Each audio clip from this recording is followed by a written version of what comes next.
What's up, guys? Welcome to my 25K Q&A. This is, of course, a thank you to you. You guys have been awesome at supporting this channel. Everyone says that, but in this case, it's absolutely true. You guys have been killing it with the comments, like especially on my latest TRT video. I mean, the ratio of comments to views is insane relative to what most YouTubers get. If comments actually matter for the algorithm, I would be doing way better because you guys are leaving tons of well thought out paragraphs. Unfortunately, YouTube seems to just want to be more passive entertainment, so they care just more if people just mindlessly click through, watch the whole video, click to the next one. They don't care as much about engagement, but I personally do. I value that. I at least get some personal satisfaction out of the fact that I punch way above my weight compared to other creators. I get just way better quality comments, and there's tons of them. And I say I get, but you guys are leaving them, and that's kind of the important point. You guys, are definitely a cut above the standard YouTube viewership. So, thank you guys. I really appreciate it. And I feel like you guys are doing everything you can to stick it to our robot overlords, even if they may prioritize, entertainment over substance. You guys are doing the utmost to change that, so I really do appreciate it. All right, so let me get into it. I'm going to be reading off my phone. I'm not scrolling on Instagram or anything. I'm just reading the comments. So where do I have them? I'm sorry. All right. First comment. Bro, still underrated. You deserve at least 500K subs. Your videos would make the average gym goer's mind melt. Well, thank you, dude. I appreciate it. I think 500K is probably a little bit optimistic. I think I'm always going to be kind of a niche channel. Maybe 50K would be good. We're kind of halfway there, right? I feel like 100K would be a little bit optimistic just for how niche my content is. I'm not making stuff targeted at normies really. That being said, I'm considering at some point getting a video editor or maybe a social media manager, just somebody to help out with some of the technical stuff that I struggle with. So at that point, it could be possible that I could, get more entertaining and, move in a different direction. But, this isn't really, YouTube's not necessarily the primary focus. It's just, I'm taking what gains I can there. Appreciate the support, dude. How is the bulk and fast experience going? Well, like I predicted, I'm not gaining a ton of weight. My kids just got crazy sick again. They've been sick a lot, man. I started coming down with a cold. What was it? A couple days ago. By the end of the day, I was pretty stuffed up. Head was really fuzzy. Definitely, I had it, so I fasted that day. Next day, woke up feeling a little better. Pretty much better. I just kind of felt like it was still in me, so I ended up extending to a 3-day fast, which is not what you want to be doing on a bulk. But the next day was completely gone, and my whole family was dying out there. But yeah, I dodged it. So the fasting thing is working. Getting the body weight to go up is a little bit challenging. That being said, I mean, my performance has been great. I've been doing really my isolations have been skyrocketing. Arm isolations, weights have been going up, biceps and triceps. I did 45 on pretty steep incline dumbbell curls the other day for 10, 45 for 10. Then I did 40s in the Dr. Mike no incline curls. So the strength has definitely been going up there. Neck strength is off the charts. I'm doing multiple sets of neck extensions, bite neck extensions with 90 pounds. So the performance is good. Performance going up on a lot of things that I'm interested in improving. Scale weight, obviously, and I'm eating everything I can when I'm not fasting. I'm eating all sorts of. I'm kind of going off the rails a little bit, getting some getting a good bit of ice cream in. Not trash, not junk food per se, but definitely treats that have quality ingredients. I guess I'll give you guys a physique update. Hopefully the lighting is good out here. I'm probably leaner, but perhaps lighter than I should be. So let's see how this works. Hopefully you guys can see in this lighting. It looks halfway decent. We'll see.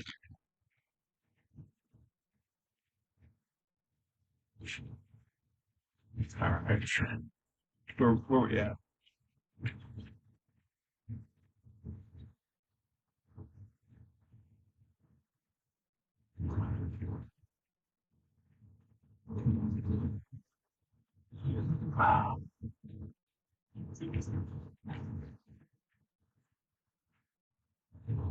Can't tell how this is looking. I'm terrible at posing anyway.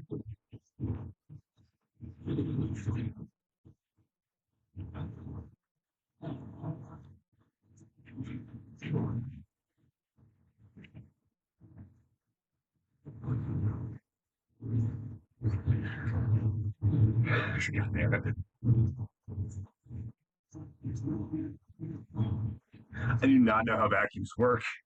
Um, yeah, hopefully you guys how that went. Let me get my sweater back on. It's a little chilly out here. If you can see from the background, the green up's already started.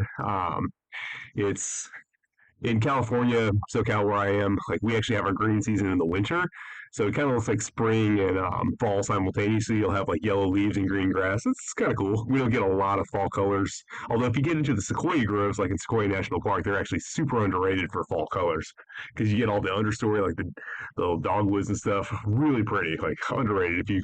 If you're in California in the fall, definitely make sure you get out to the sequoias. That was a side tangent. Anyway, so we'll have to see, man. You know, how much like actual natural size can I expect to be gaining anyway? So should my weight be going up that much? I don't know, man. We're gonna have to just see at the end. I mean, the fact that my exercises that I'm most prioritizing are going up is a good sign, but we'll just kind of have to see at the end. Um, okay. I get my head in the right hole here.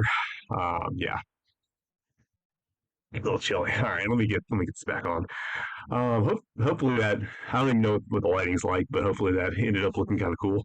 Um, yeah, where was I? Yeah, I haven't gotten sick. I mean the cold the fasting for colds thing. I'm convinced by that. We'll see how the rest of it goes. Okay. Oh man, when are you gonna make a video on that cookie cutter functional nerd, the Bioneer? People have been asking for that, and I intend to. Like, I've gotta kind of have the right hook. He's got to do something. He had a video out a while back that I wanted to go after, but I just didn't get around to it. Something's got to hook me and get my creative process going.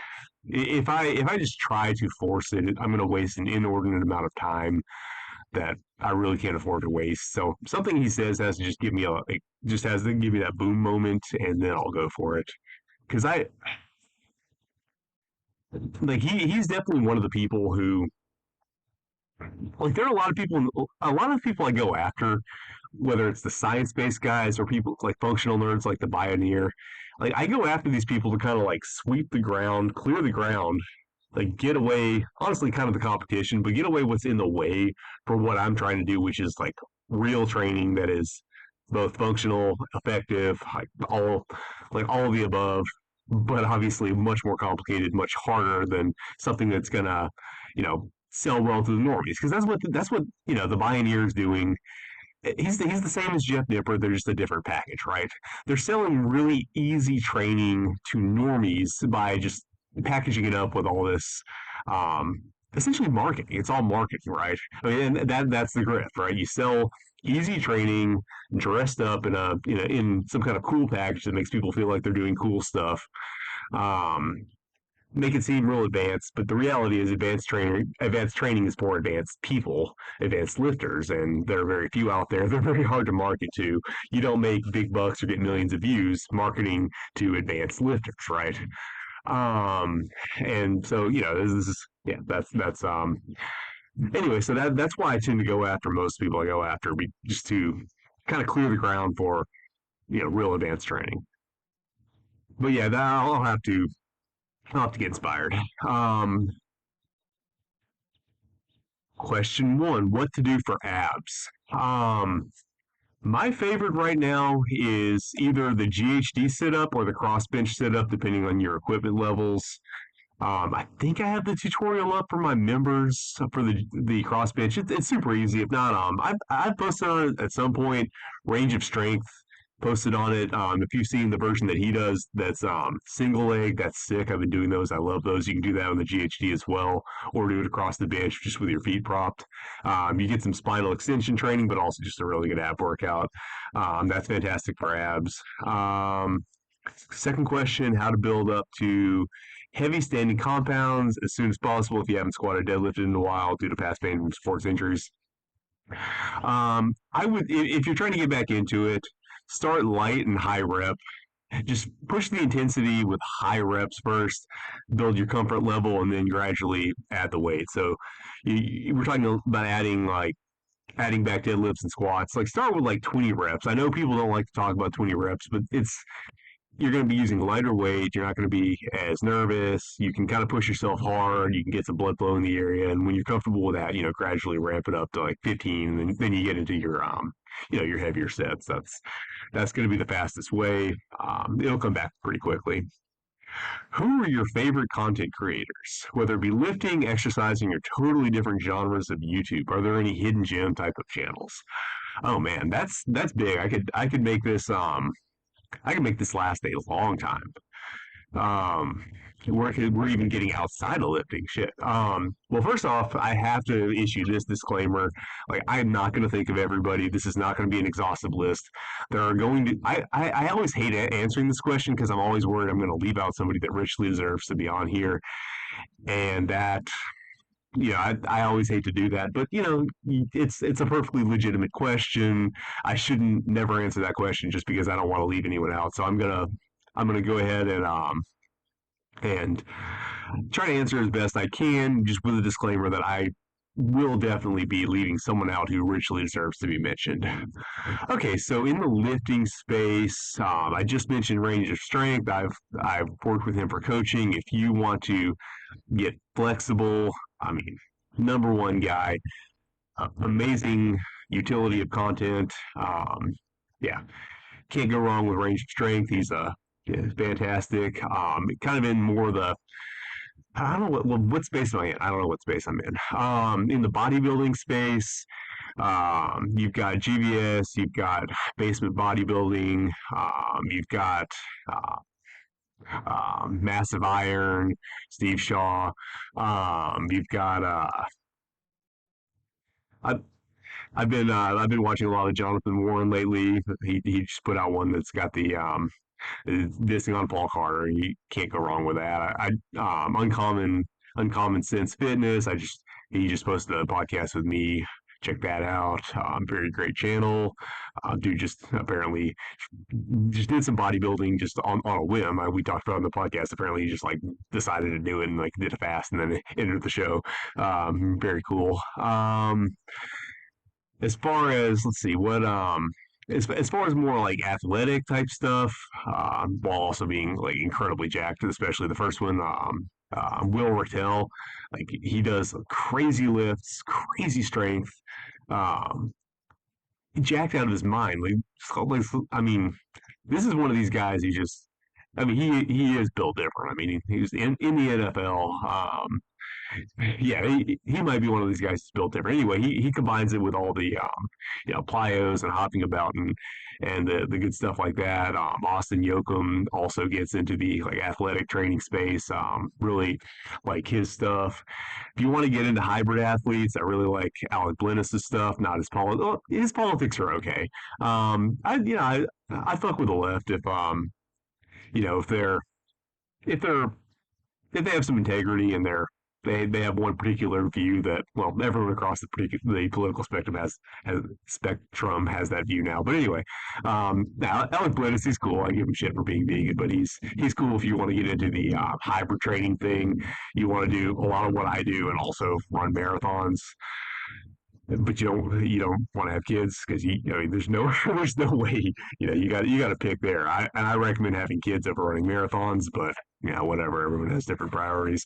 But anyway, his content is awesome. A lot of these guys are more active on YouTube than here, but whatever. Who else? I'm gonna leave. Like I said, I'm gonna leave out some good folks. If you want more like beginner friendly mobility stuff, Movement by David, very cool guy. I've met him in person. Very nice guy. Puts out some good, good quality like short form content to get folks into mobility training. Very good stuff. Who should I mention that I let's see. As far as like more just general health, like diet and just general health stuff, it's a little more old school. Doesn't not as much of like a modern social media guy, but you cannot go wrong with Mark Sisson. I mean, if you want to know what to eat with nuance, no fear mongering or like you know shill type stuff, just common sense on what to eat that's informed by an evolutionary perspective with a healthy skepticism for the establishment, but also just not out there just talking about like ball sunning and whatever nonsense the carnivore guys are on. You cannot go wrong with the OG Marxist, and I mean, just you want to know what to eat or anything generally health related.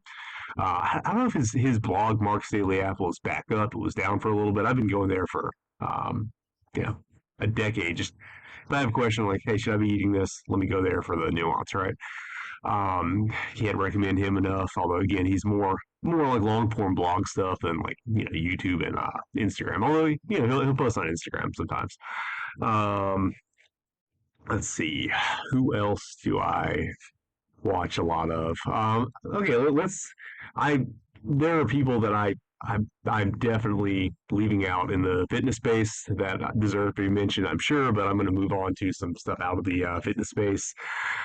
Should I be talking about this? Let's see what should I get it? No, fuck it. We'll go with it. We'll go with it. Um, I've been watching a lot of Ian Carroll lately. He's one of my favorite creators in the more political space. Not that he's super political, just he's not very like taking sides as far as like right versus left. Just you know, really good about talking about the stuff that we all need to be concerned about, regardless of like specific political affiliation. Like his approach, watch his stuff all the time. He just had Valhalla VFT, who was another barbell apparel athlete, by the way, a retired Green Beret who has a channel that was formerly mostly devoted to like military stuff, and I found that interesting. But now he's veered into a bunch of different stuff, including political stuff. And by the way, I want to shout out Barbell Apparel for supporting him because he says some stuff that needs to be said, but also a lot of brands would probably be a little bit scared of, and they don't hesitate. They back him even when he shows up on Ian Carroll's podcast and just says what he has to say. And so respect to them. Obviously they make good products, but they also have integrity and they're not afraid to freedom of speech. So uh, big. I'm happy to work with them for moral reasons as well as for the quality of their product.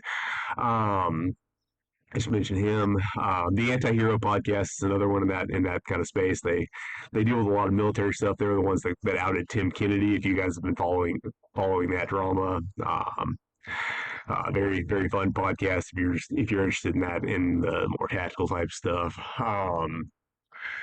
Let's see who else we got. I've been watching Casey the Car Guy a lot recently. He's another guy who's kind of wilding out a little bit, but he'll do some fun stuff where he'll ask he'll ask AI some questions and try to get it to trip up and kind of expose some things. And he's put out a lot of he's actually gotten Grok the Twitter AI to say a bunch of stuff that it probably shouldn't have said. Honestly, it's probably not supposed to, but he's gotten around the guardrails a little bit. It's very cool video. He just did one on the AI data centers. That's a big thing he's been talking about. The AI data centers they're building in Ohio. Kind of what a travesty that is. So that's one reason among many why I'm not going to be jumping on the bandwagon and releasing an AI app. No, I'm not trying to like destroy an entire. I mean, I mean, the level of environmental destruction of like rural communities, destruction of farmland, consumption of resources to run a freaking fitness app. It doesn't make sense. I'd rather just like do the work of being a coach and like help people. I think that's much more efficient for me to just do my job than just try to sell something that is that destructive and it's not a good business model. It does not work financially. The only reason it works financially right now is because everyone's trying to push it so hard. They don't care if it's profitable or not. So they'll allow people to use this service in a way that really doesn't make business sense for right now, just because they're trying to get their stock valuations up. Um, yeah. So there's that. Obviously, Candace Owens. I mean, you know it. I mean, she's been bringing the receipts on all the in a lot of cases, and yeah, she's been wilding out, and it's been good. Yeah. Who else should I? What other spaces? Just some other stuff that's a little bit more off the beaten path. I enjoy Bob Gimlin's content on cryptids. Not saying I necessarily believe in all of them, but that's really interesting if you're into the cryptid stuff. I really like some of the alternative archaeology stuff. I like Uncharted X's stuff. They go to like places like Giza, places like the Peruvian ruins of the Incans, and just look at megalithic construction and kind of question whether the official narrative on how that stuff got here makes sense with an eye to focusing on like just the mechanical understanding of it. Like, what would it take to create this artifact we have, rather than like some theory about how it happened. They're not saying it was this or that. They're saying like, look at this object. What would it take now to create something like this? And is that uh, does that make sense for the narrative that we're getting? Really cool stuff. You've got a guy called the Dunker, who's kind of like an in between kind of like the mainstream and the kind of alternative guys. He just kind of gets in there in the middle and calls balls and strikes, and that's really cool. Um, okay, I've gone way too long in this question. There's a lot of stuff I'm interested in that's not fitness related, but maybe I should clip some of that out. But hopefully you guys find whatever. It's a Q&A. I'm not going to get a lot of views on this anyway. Um, yeah, I'll just leave that in. You guys, I will actually try to timestamp this one so you guys can skip ahead. Okay, recommendations for people with very weak lower backs. Mere hinge movements hurt, so not being able to strengthen it. All right, your number one starting point is going to be the 45-degree hyperextension machine. Just use that. And as you do it, don't just hinge up and down. Try to crunch your abs in and then reverse that motion to get some actual spinal erector movement. Get a lot of blood flow in using that. That's your starting point. See if you can do that and strengthen up some. Once you get a little bit stronger at that, try to get into RDLs. It's a good start. That's kind of a good next step. Or you can even just look at the back extension, right? Um, and then after that, you can try some light Jefferson curls and try to just really build it up from there. Once you're at a point where you can do RDLs, I would say. What's one thing that we can learn from each of the bodybuilding eras, even if it has to be what not to do? Okay. So bronze era, from there we can learn just what's possible. They were they were pushing the boundaries of just all the different ways that humans can lift insane weights, more probably than any other era. Um, they were just they kind of had no guardrails. They were figuring it all out to start with, so they were more creative than any other era. They not only figured out the bodybuilding stuff, they just figured out an insane variety of lifts, and it's crazy how much they went from like basically no um, you know nothing with these tools within newly created barbells to just a massive variety, great physiques, tremendous competence, tremendous mobility and skill, tendon strength, all that stuff in just a couple decades. It's very impressive. I think there you really see the power of a determined individual to just figure out a lot of really good quality stuff for themselves and just figure out how to train all by themselves. Because that's kind of what the Bronze Era was, as I see it. You had a lot of individual peaks, like individuals who figured out how to train themselves really well, or maybe trained in their little system. There's not necessarily that much unifying the whole Bronze Era. It was a lot of individuals figuring out stuff for themselves, or in the context of their training partners and whatnot. And it just goes to show how much you can figure out on your own and just get to an incredible degree of sophistication, because these guys were not just brutishly picking up weights and putting them down.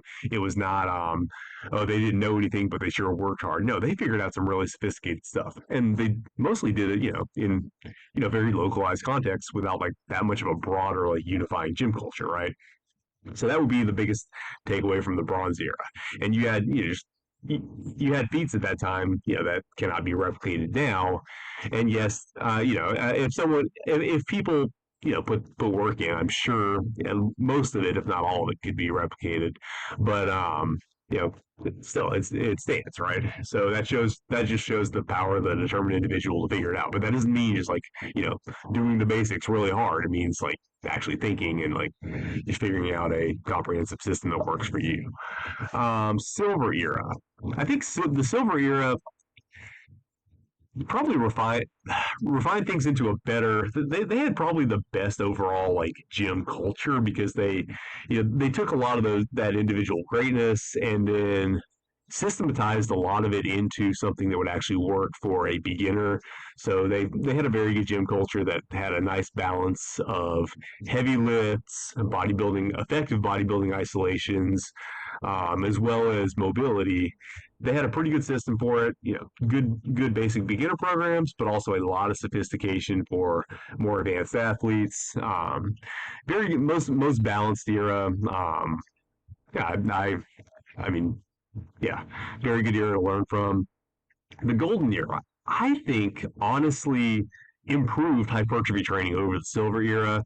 I think the golden era bro split was actually more efficient than trying to do like full body 3 days a week plus a bunch of other stuff. Why not, if we're going to do some splitting into specialization workouts, why not split it up a little bit more?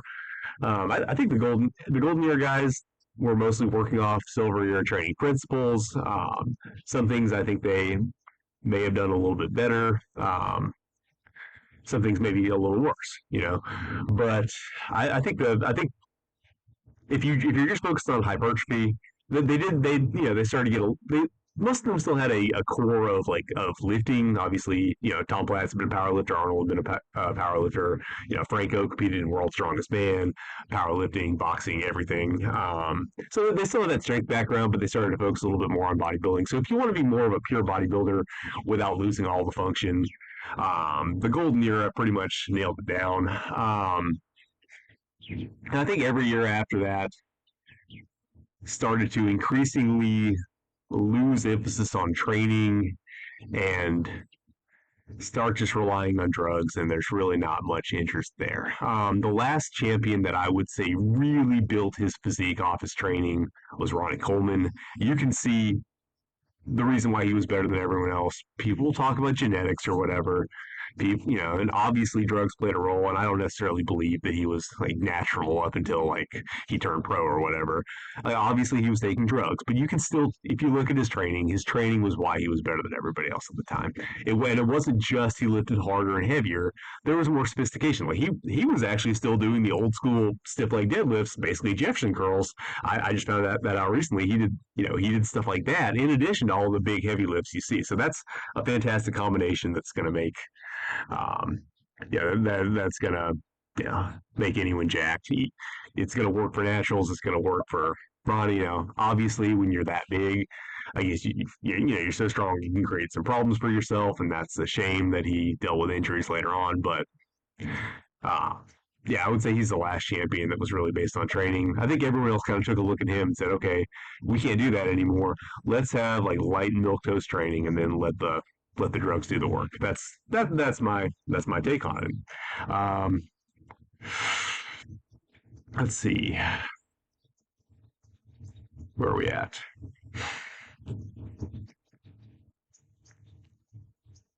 Do you ever wear a lifting belt? Mitch Hooper said, belt increases core activation, therefore recommends it. Would you recommend it for us?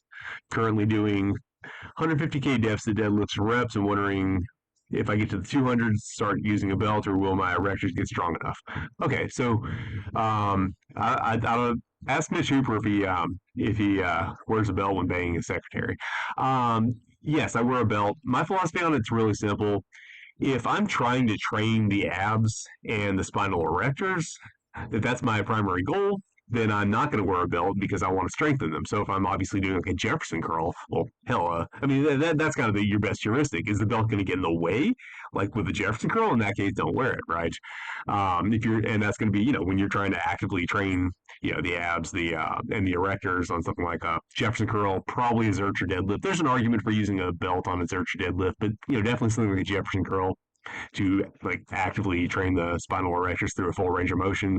I mean, you can't use a belt on a Jefferson curl; it's going to get in the way, right? You're trying to do the opposite of that, right? If you're kind of targeting something else where that's not your goal, and the belt's going to increase your performance, then hell yeah, wear a belt. Like if you're doing squats, you're trying to train the quads, right? So and glutes, right? You're not trying to train the erectors. So if you're going to increase your performance by wearing a belt, hell yeah, wear it, right? Same thing with like an overhead press. You're not trying to train the erectors. You're trying to train the shoulders. So if a belt will increase your performance, go ahead and do that.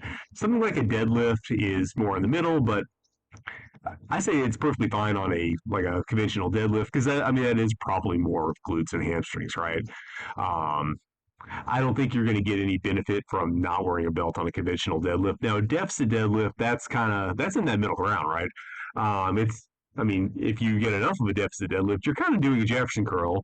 If we're actually, rounding the spine in this deficit deadlift, well, then maybe we don't want a belt because we're interfering with that motion, right? We want to actually train the back through a range of motion. But if you're doing a small deficit while keeping your back a little bit hingier, well, keeping your back, kind of braced and hingier, well, then maybe your deficit makes sense.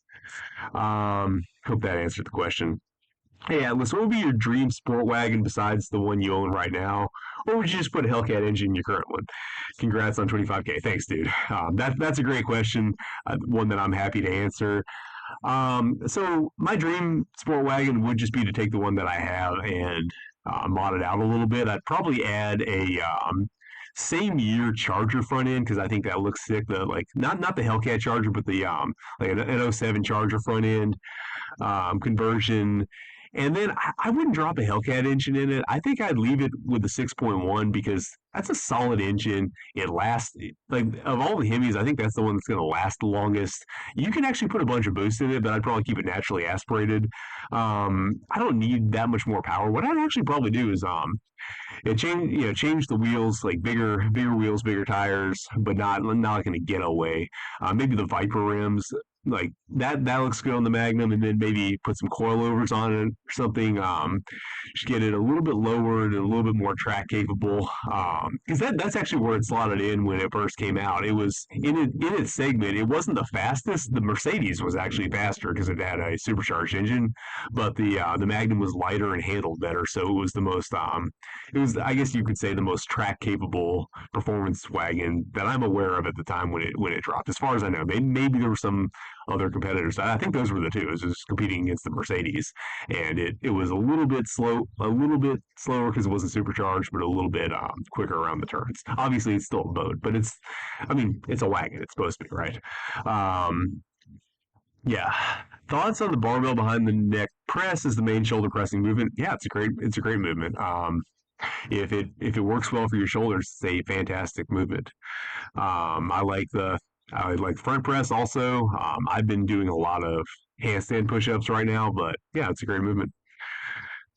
What are you gonna do with that $220? He's looking at my ad revenue. Yeah, probably one of my mini grocery trips because my kids eat a bunch. Yeah, I don't make much of any money off YouTube. That's not why I'm doing this. The way YouTube fits into my financial game plan is more as a way to sell books and programs, sure, but especially just advertise my coaching business because that's where the core of my money comes from. Coaching clients, I've got multiple options if you guys are interested in it. I know a lot of you guys are probably going to be more independent. You're going to want to manage your own training, and that's perfectly fine. But if things aren't working out, you want to get some help, or if you have some kind of like lofty goal that you want to get a second opinion on and get work together. That's a lot of fun. So hit me up if that's something you're interested in. Yeah, I've got the one-to-one option to work on more like esoteric goals or just long term or just more in depth, as well as a much more budget friendly basic membership that can get you access to me but not break the bank. So if that's something you're interested, go for it. And then obviously I've got my books. We're advertising that. That's I'm not at the level where like the just one-time purchase products really works that well for me. It's like a nice like passive income stream, but it's not a huge moneymaker. I'd have to be, I think, a little bit of a bigger channel and probably advertise more because I hate like shilling all the time. But yeah, that's nice little boost there too. But yeah, I mean, my YouTube really it's kind of an advertisement, even though I don't like to actually directly advertise. I don't like to actually like say, "Hey, buy my shit," because it's not fun. And unfortunately, I've always been the kind of person that that does what I want to do more so than what makes money. But yeah, yeah, YouTube's not paying me much. I mean, obviously, Barbell Apparel, that's a great sponsor that I'm happy to work with, and that works pretty well for me. But the ad revenue is nothing, and probably not going to be like a ton of sponsors on this channel. No questions. Thanks for what you do. Well, thank you very much. Have you ever lifted stones or thought about lifting them? I think you find great pleasure in the strategic aspects, finding the right handholds, balance points, leverages. Yeah, man. Like when I'm out hiking, I like to do that. I've never gotten too serious about it, but it's a lot of fun to try and do. I definitely enjoy it. What do you think about a clean to overhead press and behind the neck combo? I saw a video of Joseph Wilcos doing them. Very underrated golden era bodybuilder. That being said, I mean, I'm not a huge fan of combo movements typically. I mean, if you're doing it for bodybuilding, if you're doing it for some strength purpose, like as sure, but I mean, for bodybuilding, typically, combo movements aren't going to be the best. What are your thoughts on conjugate style training, but not necessarily powerlifting specific? Constant variations of max effort lifts and dedicated speed power days. So I don't like. I mean, for what I do, I don't like speed power days. I actually think conjugate works a lot better outside of powerlifting for bodybuilding. Just like varying your main movement, so you give everything like joint specific. You give every specific stress point a little bit more of a break while maintaining high intensity more often. But obviously, we're not talking about one rep maxes. We're talking about using something conjugate like a an exercise rotation, with higher bodybuilding style reps. I think that works really well. Obviously, there's not really much of a place for speed and power days in that, but adapting it to bodybuilding is definitely something that I do, and yeah, I think it works really well in that context. It's awesome to see your channel grow, man. Good work. What are your thoughts on an arm day after an upper lower split? Like upper upper lower off, upper lower arms off, close push ups, chin ups, three triceps isolations, two curls. Yeah, that's good. I mean, I'm a big fan of arm days. I mean, if you want your arms to grow, arms are definitely a like an arm day is what you need. Just if there's any limiting factors that are preventing you from growing, you have the time and flexibility to figure that out. Or if you just need more of the arm exercises to make them grow, well, obviously an arm day is a great option. Yeah, there's no problem with adding like specialized days for whatever you're trying to grow the most. Would you try a strongman competition? I already have. I did a strongman competition a couple of years back that Alan Thrall hosted. He actually made Zercher deadlifts a lift, so I drove up there to SAC and tried that, and it was very challenging. All the implements. There's a lot of strategy to it. The experienced guys kind of showed me the ropes, and they really had a lot of thought going into it. So there's a lot involved in strongman. My respect for it is high, but it both increased my respect for it and also like cemented why I don't do that because I don't want to spend that much time like practicing all those events and like coming up with a strategy and just getting good at each implement. Not something I care to do, but it is something that I respect. But it's cool to just like show up, no preparation and try. And it was a lot of fun. The guys were a lot of very supportive, cool guys. And if you just want to randomly do a strength sport, I think it's a lot more fun than powerlifting. I mean, we've all seen squat, bench, and deadlift. Like you actually have a lot more watching strongman events, right? So yeah, it was pretty cool. If I was going to do a strength sport, probably it would be that one. What are your thoughts on bicep training? Well, it's not rocket science. I mean, the elbow joint's pretty simple. So if it works well for you, you can just spam some solid bicep exercises, barbell bicep curls. Preacher curls are great, incline curls are great, and get good results. That's why a lot of people have pretty good biceps relative to a lot of other areas because they are fairly simple. Where things go off the rails is if you have tendonitis issues, either at the elbow or especially at the shoulder. So to avoid that, it's important to have some good rotator cuff exercises in your arsenal to prevent that, and then also some good wrist exercises to prevent those two types of tendonitis, respectively. And then also to have some peak contraction exercises that may not be the best for hypertrophy by itself, but can really help get blood flow in there. I mean, concentration curls honestly are a great option there. But then you've also got the banded version that goes up over the head that I've demonstrated. That's good to have in your arsenal for bicep training. And what does get slept on a lot is straight arm bicep training because the bicep does cross the shoulder. So I think that contributes a lot to, for example, gymnasts' bicep development. So throw that in your training routine as well, but it's fairly simple, right? Do people who rely on enhancements lose it all in old age? And on the other hand, do people who train naturally keep their muscle and stuff in old age? Generally speaking, yes to both. If you're enhanced and you go off, expect to lose most, if not all of it. Whereas natural muscle is really sticky. People underestimate how sticky natural muscle is. It's hard to build. It's hard to convince your body that that's a good adaptation that you need for your environment. But once you've convinced your body of that, it tends to stay convinced. Natural muscle is very sticky. People don't really appreciate that enough.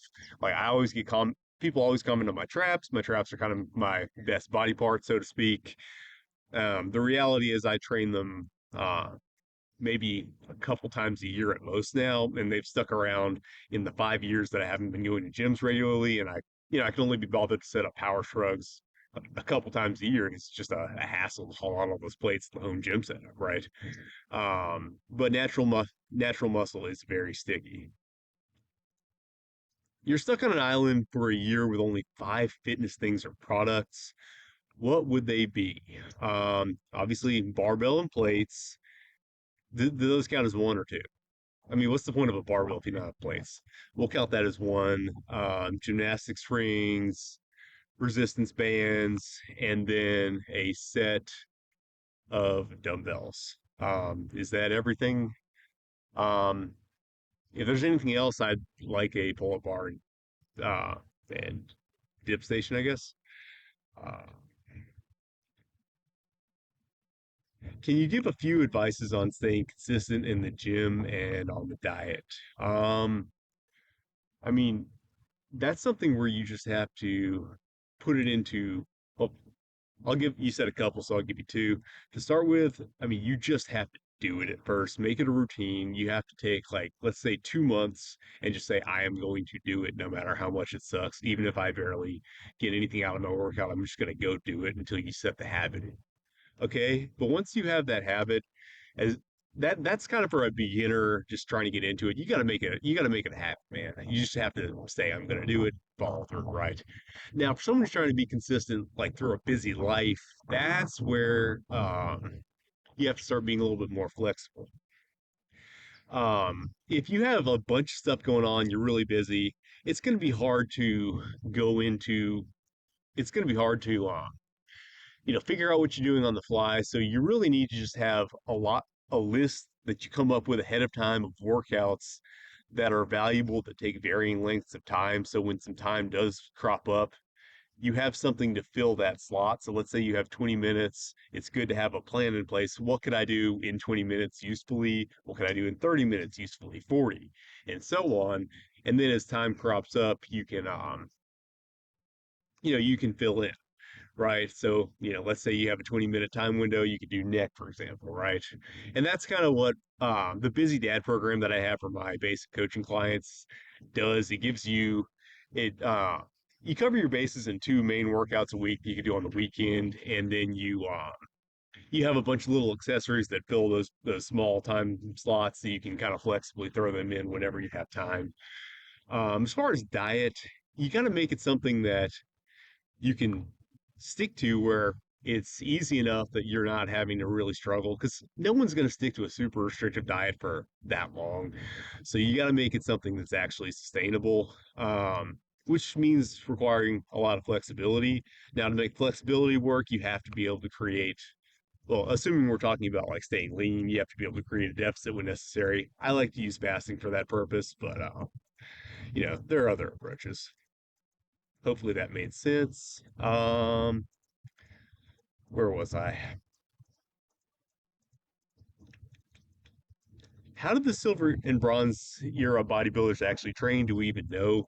I mean, we've got a bunch of articles, but that doesn't mean we know how every single one of them does. I mean, um, you've probably got a pretty, well, you know, like what kind of the main thrusts of it all were, but I mean, there was a lot of variety. They weren't monolithic, especially in the bronze era. These guys were training all sorts of different ways, and it'd be hard to summarize it all. Um, no, we don't know how all of them trained at all times. Certainly, we have some ideas. We have what some of them wrote down, but that's not going to give you a complete picture. How much weight can I add per week to exercises like upper body exercises like barbell bench press, overhead press, rows, weighted pull ups? Um, that's going to depend. I mean, you if you're relatively new, you could try uh, 5 to 10 pounds a week on the bench press, for example. That's probably not going to work as well on overhead press, which is a little bit harder to add weight to, but you could still try it. It doesn't hurt to try, and maybe you get a few less reps than you were planning. Okay, that's fine. Just don't add that much next week. You can tend to get away with a little more on lower body exercises, but again, like beginners on lower body exercises could try 10 pounds each week, but obviously that's going to slow down as you get more advanced. Um, and to avoid getting injured, just try to start at, don't be doing 1 rep maxes. Like if you're shooting for 10 and you overshoot a little bit in terms of weight, then let's say you get 8 reps, that's fine. You're not going to get hurt. Obviously if you're adding too much weight on 1 rep maxes, that's a really good way to get hurt, right? What cheap equipment can I make to train my tibialis at home? Do you have any recommendations for strengthening the ankles? Yes. Cinder block, man. Honestly, cinder blocks, and if you have plates that you can load on them, or something heavy that you can load on a cinder block, that's what I've used. It honestly works better in some cases than a tib bar because it makes drop sets easier. Yeah, cinder block tib raises all the way. Are there going to be more books? Old Time Lifts for Modern Lifters was an awesome read. I'm not sure, man. I kind of got everything that I need out. Like I wanted, obviously, the Old Time Lifts for Modern Lifters is kind of the magnum opus, so to speak. I knew I wanted to write that. Um, it filled kind of a unfilled niche, I guess.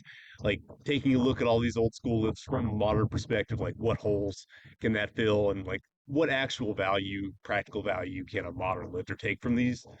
So I knew I wanted to write that. I put a lot into it. And then the anti-fragile diet, I think that's going to be honestly for more people more valuable really than the lifting book, just because I think it could help so many people just make staying lean sustainable.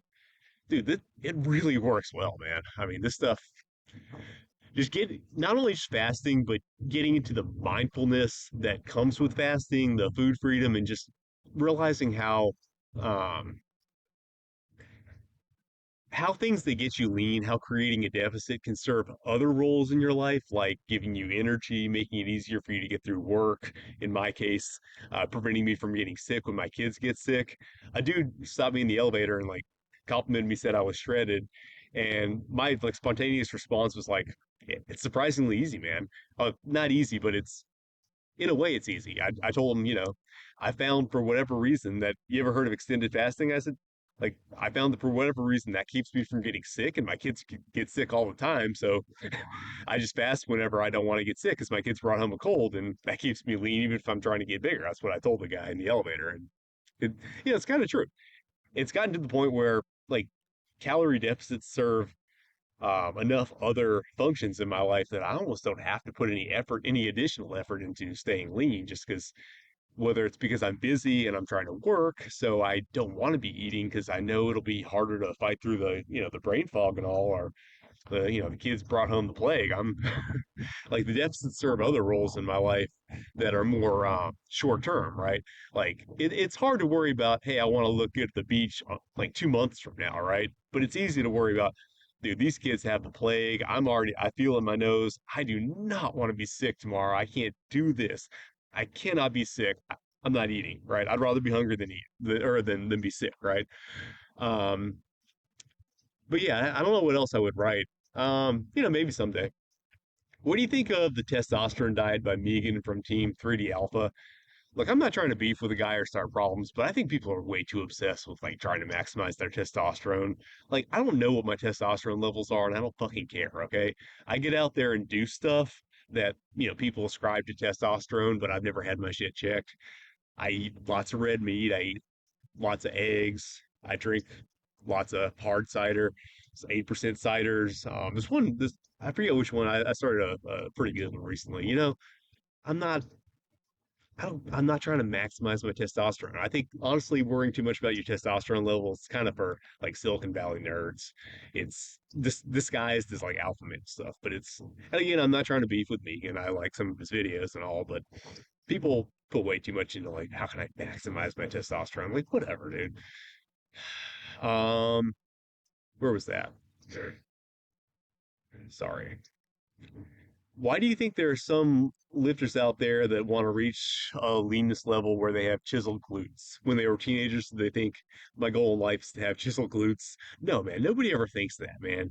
It's like people try to, I think a lot of them are trying to get an identity from something, and bodybuilding gives them that identity. So they, do what's required for bodybuilding competition. But I think it's joinerism and Stockholm syndrome, like they have to go through some hard thing and so now they think it's super valuable, right?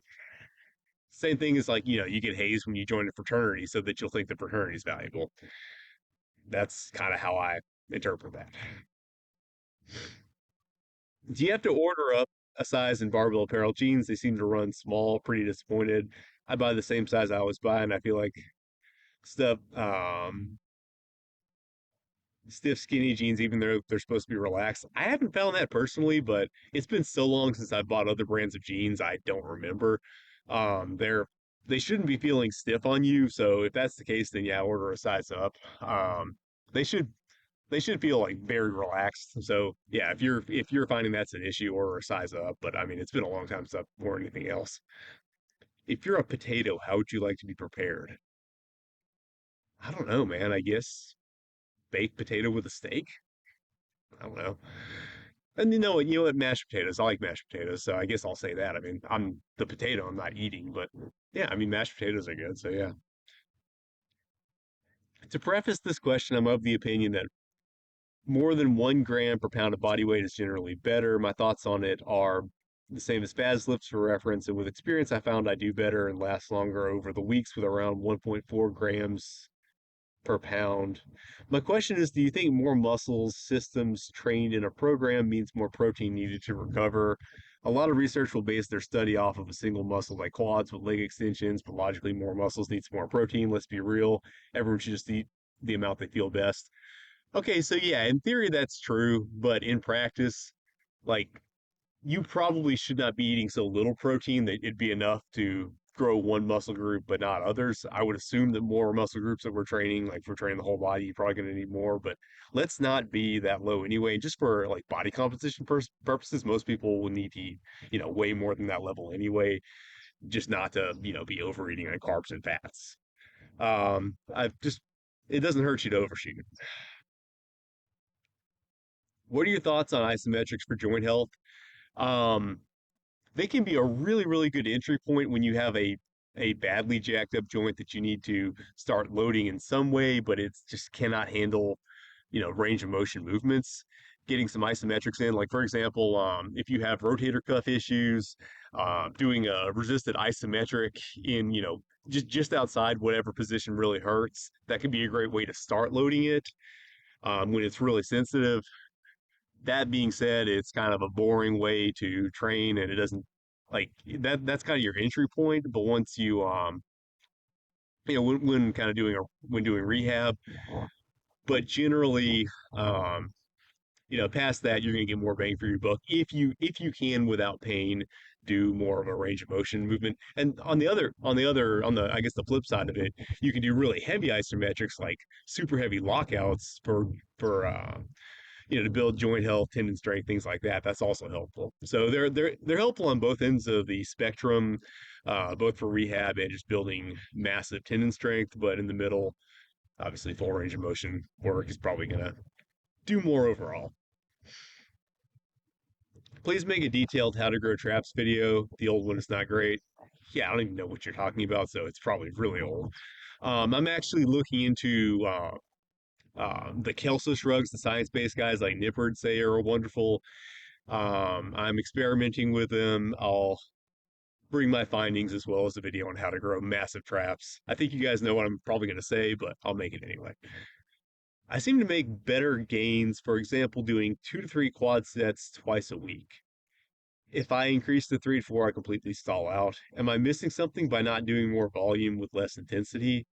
I wouldn't think so. No, I mean, do what you think works better for you. Um, that being said, I don't really like this how many sets per week thing at all. I prefer to just focus on what exercises we're doing and move like quality of set and intensity, but whatever. Yeah, I mean, do what obviously if you see something's working for you, go ahead and do that, right? Um, how much do you eat when on a bulk? I mean, I don't track it, dude. I just try to eat as much as possible, especially now that I'm fasting, that I'm having to fast on my bulks not to get sick. Like, but then I can't a lot of times, like during the day, because I'm trying to work and I'll be, brain fog. So like when I get done for the day and it's time to eat, I mean, I just try to get after it, man. But it's hard. I'm like easing up. Like I said, I'm eating some ice cream and all that good stuff. But yeah, I don't track it. Hell yeah. Do you think Russia would occupy Western Ukraine and thereby threaten Western Europe if left unchecked? I mean, yeah, I think Russia would probably occupy the part of Ukraine. I'm not an expert on this, but the part of Ukraine where there's primarily a lot of ethnic Russians, I think it probably would. I think that's what they seem to want. So that's probably what they would do. I don't think they would do anything to Western Europe. I just don't see any reason why they would do that. But I mean, I'm not an expert on geopolitics, but no, I don't think Russia is this big existential threat. I'm not at all concerned about the Russians if that's what you're asking. Uh, okay, this question is I don't know. Are you a fan of Ayn Rand? If so, what do you feel are the correlations between your training and her philosophy?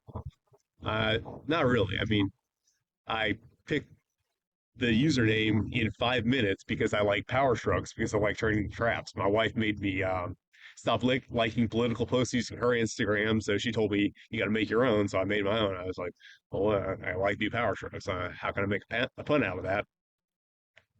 There we go. you know, Obviously I didn't know I would become an influencer or like build a business off this. If I had, I probably would have come up with some other name, but that's the name we have. I've seen people such as Jordan Peters and Trell Bankston say that the more you give, the more you get out. Is there a point at which that statement becomes false, such as volume or intensity? If someone could do 3 sets of curls to failure, would 5 sets to failure be better?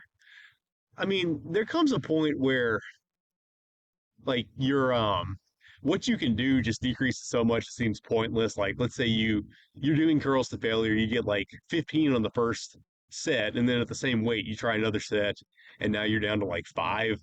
It's like, okay, at that point, why are we going to keep going? I mean, you could. I don't think anything bad's going to happen unless you're on like a real serious exercise where you're going to maybe get injured. But I mean, there's definitely a point of diminishing returns, and it diminishes kind of to nowhere. So yeah, I don't think it hits a point of diminishing returns. I would say it's not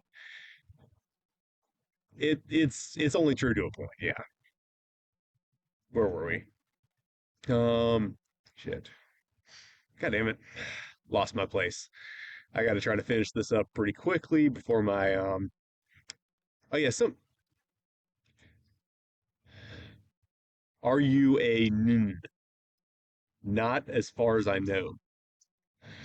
Do you run into a lot of fellows with lots of time to train on the weekend, but barely a short session during the week? This has become my reality. Of course, I know the secret sauce is in your coaching, just general ideas I'm asking. Yeah, I mean, I've got a program set up for exactly that situation in my basic coaching package called the Busy Dad program, but I'll tell you the gist of it. It's basically because I'm assuming you're going to have time for two longer workouts on the weekend. It can't be full body if you have like full body 2 days in a row. Kind of wouldn't make sense. So we do base. It's not like, just for your purposes. If you're not like, just call it an upper lower. Just do upper lower on the weekend days, and then fill in with smaller days during the week as you get time. That's basically the setup. There was one more question that I feel like I missed. Um, that's almost all of them, but there was one that I just saw and it was a good one, so I'm trying to figure out where it is. Before my battery runs out. Oh yeah, what are your book recommendations in this socioeconomic climate?